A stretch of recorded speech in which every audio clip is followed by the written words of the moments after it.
What's up, everybody? Here's another episode of 3Kings podcast with myself, Benjamin Anderson, and you know who that is, Taylor. Whichever side he's at. Bam.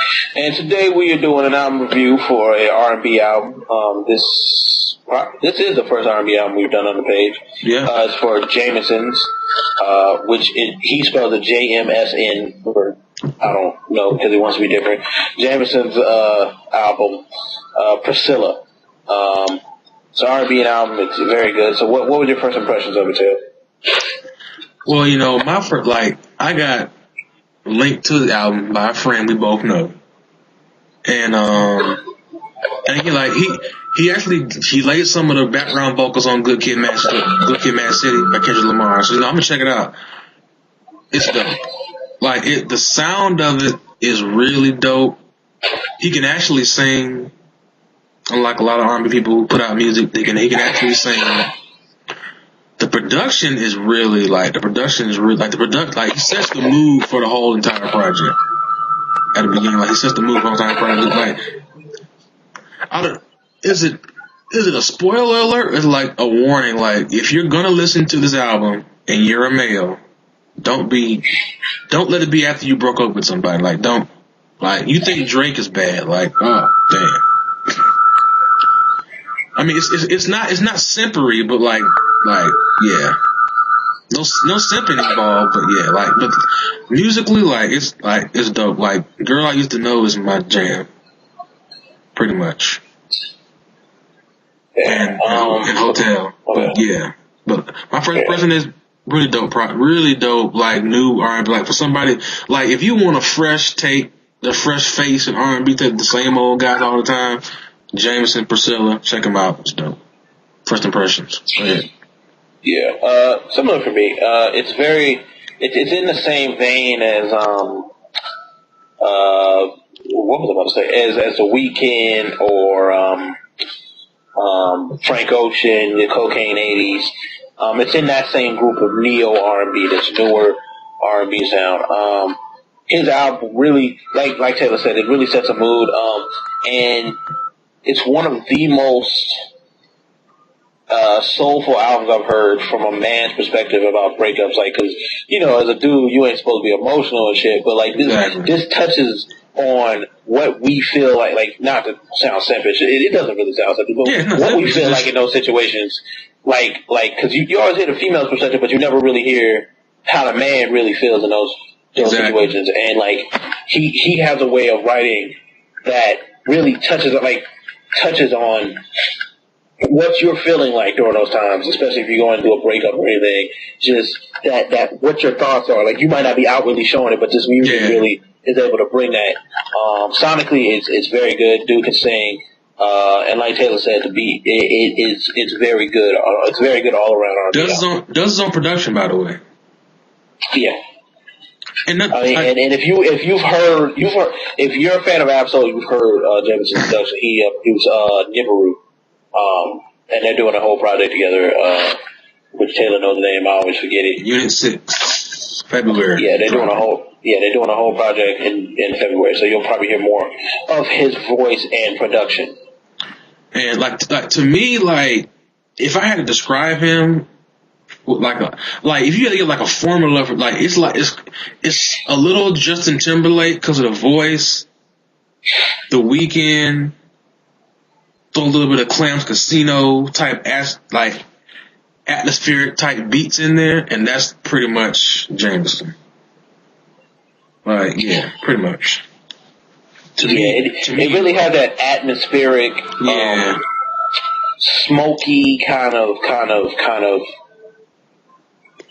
landscape. It really has, it has that heavy atmospheric kind of. All the songs have this layer of atmosphere over them. My favorite songs of the album are Alone and Hotel, and Love and Pain. I don't know songs all have that. I know the beats sound like he's in a dark room saying this shit to himself. That's what this shit sounds like. which I think was the point. Exactly. I believe. This album, from what I understand from an interview or something I read, was about a girl that he had recently broken up with. So the entire album was about that. And from the first song, well, not so much the first song, because the first song was like a skit. Yeah. But from the first song on, you could just see him going through those different emotions from Alone. And if you see the video for Alone, I really like the video for Alone because it really shows him, like, he's sitting in a room, like, it's a great visual. He's sitting in a room, and the girl that I think he's talking about is sitting across from him. And the way the video is shown is that he's beating himself up because he's so alone because of what happened between them. And, like, he ends up killing himself at the end of the video, and you see it's like that loneliness is driving him crazy. Like, I really just like that visual of what he, like, it's like it goes with the song so perfectly, that visual. But yeah, like Taylor said, sonically, this is an excellent album sonically. From vocals to beats, it's excellent. Yeah, like it's one of the best R&B like tapes albums I've heard. I mean, like it's up there with like the best ones I've heard. Yeah, it's I would say it's possibly a little bit better than Frank Ocean's album, just really? Because just because it had more. Because Frank Ocean's album had good songs on it, like it had really good songs, but some of them were a bit disjointed. Like Super Rich Kids really didn't have anything to do with anything, or. But it was a dope track though. But like, I feel like I'm not. we're saying that Priscilla follows a certain like content. Yeah.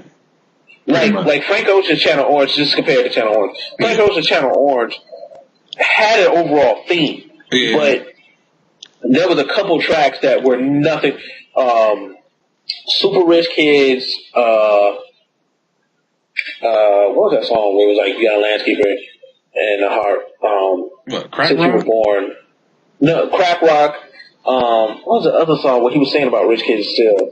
Why See the World If You Got the Beach? I forgot what that was called. And Monks. Those songs had nothing to do with the overall story, that the love story that was supposed to be going on in that album. Yeah. This Priscilla album, which didn't take away from the album, I just think Priscilla, because of the way all of it had to do with this breakup and how it was affecting him and the stages of it he was going through, it just to me, it felt more complete than Frank Ocean's.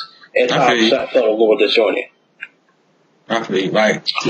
Yeah. It's a really dope. It's pretty like good to see a really good dope R&B project to come out this day and time. It ain't like overly saturated with rap. It ain't gotta have trap beats on it. Like, you know what I mean? Like, it ain't, you know what I mean? Like it's not uber poppy like Usher's become. Like, okay, let's just be. There aren't any club joints on this. Like, there aren't any. Like, this is a soulful.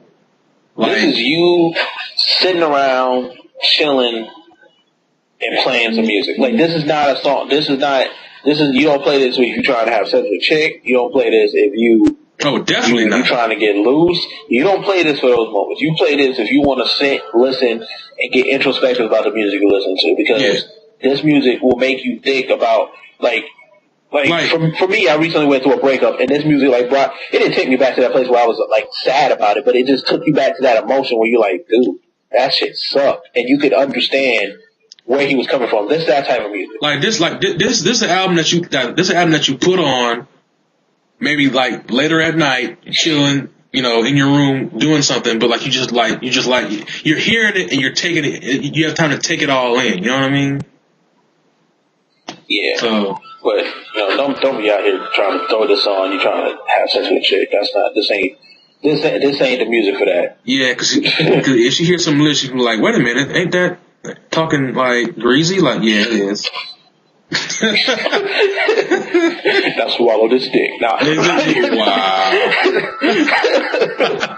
What I say? I don't even know what you're talking about. To wrap this up, what would you out of 5? What would you give it? Out of 5 stars, what would you give it? I would give this probably a good strong 4 out of 5. Great production, great atmospheric beats, great vocals. It follows a clear path to the emotions he's trying to convey. So I'd give this a really strong 4. Yeah, and I will, and I'll start doing this more. Like, I will be linking the project because it's free now. It was an album last year, but released it. It's free now. I'll be giving you guys the link in the description bar, and I'll be linking you to a video so you can see if you like it or not on YouTube. So that alone video. Yeah, either alone or that girl that used to know shit. I didn't know that had a video. Yeah, it did.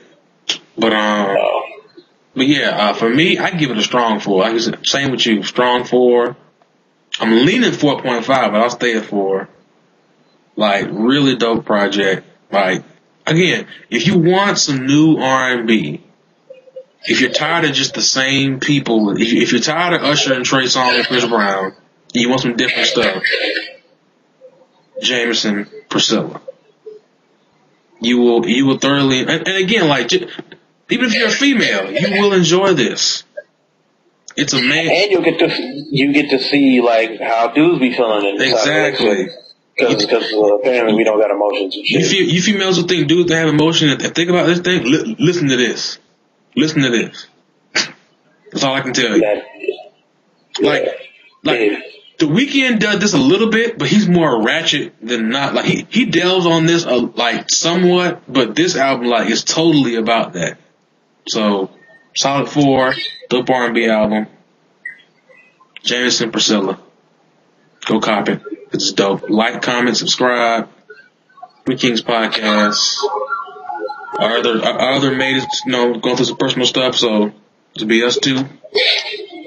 So 3Kings podcast, man. Album review, JMSN, Priscilla. It's dope. Go get it. Support the man.